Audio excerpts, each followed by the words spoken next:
Baie welkom by ons begeleide gebed.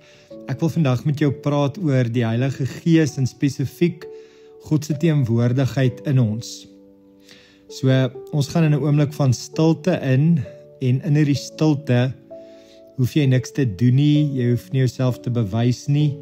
God is reeds hier, hy maak jou hart oop en wees net bewus van hierdie volgende woorde.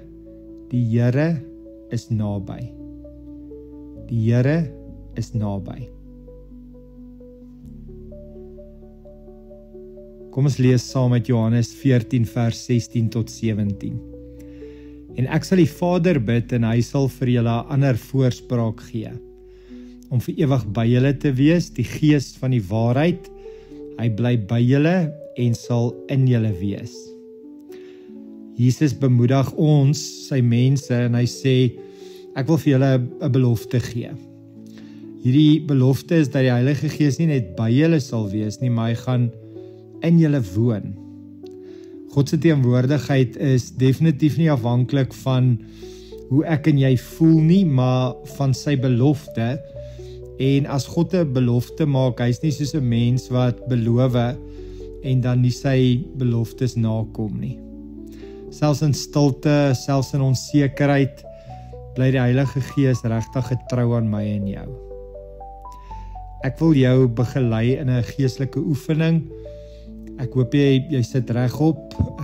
As jy doen, miskien kan jy dalk lê ook. Plaas jou hand net liggies op jou hart. En raak bewus van God se teenwoordigheid binne in jou. En dan sê jy stadig in jou hart, of jy kan dit ook saggies net agterna sê, Heilige Gees, U is hier. Heilige Gees, U is hier.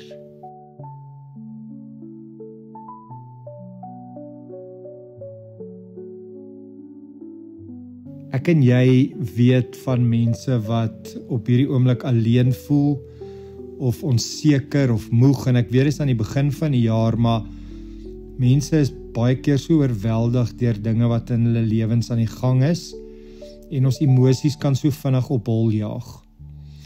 So, dink aan iemand, en ek wil jou vra dat jy spesifiek daai persoon se so voor jou sien, daai persoon se naam noem, en ek gaan jou geleentheid gee om hierdie skrifgedeelte in Johannes 14 vers 16 en 17, waar Jesus sê, maar die Here gee vir ons 'n ander voorspraak, een wat vir ewig by ons gaan wees, 'n Gees van waarheid. So, miskien wil jy dit net bid oor daai persoon. Ek gaan jou vir 'n oomblik net stilte gee.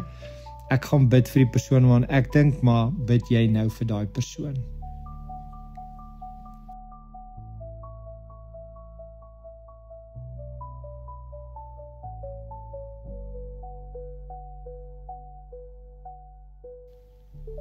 Ag Here, dankie dat ons kan bid dat U nabyheid en U vertroosting en U hand oor mense se lewens is, Here, en ons vra dat die Heilige Gees mense sal vertroos, sal lei en sal versterk. Here, dan wil ons ook vir U baie dankie sê dat ons U kan beleef en dat U naby aan ons is. Dankie vir die Heilige Gees wat in ons woon en by ons bly, en help ons om elke dag te leef met hierdie vertroue en U teenwoordigheid. Ons gee onsself weer aan U oor. Amen.